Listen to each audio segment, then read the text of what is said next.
যেখানে, রাস্তা আছে যেখানে, মানুষ আছে যেখানে, রাস্তা আছে যেখানে, চালো রে চালো, অ্যাকশন অ্যাকশন, শেষ হয়নি যুদ্ধ, 24-এর রক্ত, 24-এর রক্ত, চালো রে চালো,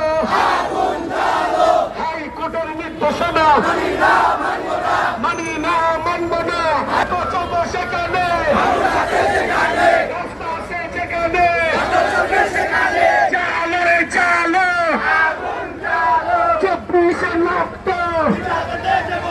পিতা যেতে দেব না, আবু সাইদ মুগ্ধ, চালো রংপুরের যুদ্ধ, লড়াই লড়াই লড়াই চাই আমাদের। হাইকোর্টে যে প্যাডেল চালিত রিক্সা মালিকরা মিলে একটা ষড়যন্ত্র করে আমাদের গাড়িকে রাস্তা বন্ধ করার জন্য যে রিট করেছিল, আমরা জানি মহামান্য সুপ্রিম কোর্টের রায় আছে যে ঢাকা সহ সারা বাংলাদেশের প্রধান সড়ক বাদে এই গাড়িগুলো চলতে পারবে।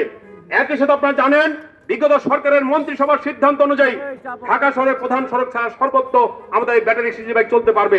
তাহলে আমাদের প্রশ্ন, আজকে কিভাবে দুইটার একটা সুপ্রিম কোর্টের রায় থাকার পর, দুইটা সুপ্রিম কোর্টের রায় এবং মন্ত্রিসভার সিদ্ধান্ত থাকার পরেও সেখানে আজকে হাইকোর্টে এরকম একটা রায় দিয়ে আমাদেরকে নিষিদ্ধ করার চেষ্টা করা হলো। এবং আপনারা দেখেছেন ঢাকা শহর কার্যত গত 2 দিন অবরুদ্ধ ছিল। আমরা এই অবরোধ মুক্ত চাই, আমাদের উপর কোনো নির্যাতন হয়রানি হবে না। আমরা 7 দিনের আলটিমেটাম দিয়েছি, 7 দিনের মধ্যে আপনারা ব্যবস্থা গ্রহণ করবেন, তা আলোচনার ব্যবস্থা করবেন, এবং তা না হলে সারা বাংলাদেশের 30 তারিখ আমাদের শ্রমিকরা সংহতি জানিয়ে, এই ঢাকার শ্রমিকের সাথে সংহতি জানিয়ে তারা রাজপথে নামবে, তারা আন্দোলন গড়ে তুলবে, সংহতি সমাবেশ করবে।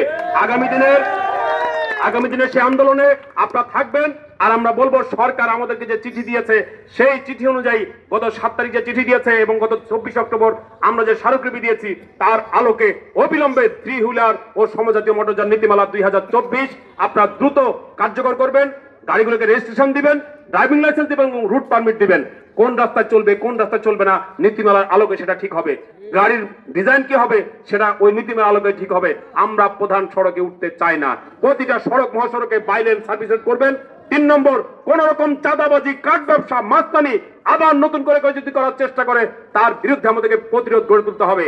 এবং একই সাথে ইতিমধ্যে আন্দোলনে আমাদের যাদেরকে গ্রেপ্তার করা হয়েছে, মামলা দেওয়া হয়েছে, আমরা অবিলম্বে তাদের মুক্তি চাই। হামলা করা হয়েছে তার বিচার চাই। এবং আমাদের বলবো যে কোন রকম হয়রানি বন্ধ করা, এগুলো যেন কার্যক্রম না চলে, সেই ব্যাপারে আমরা হুঁশিয়ারি করতে চাই।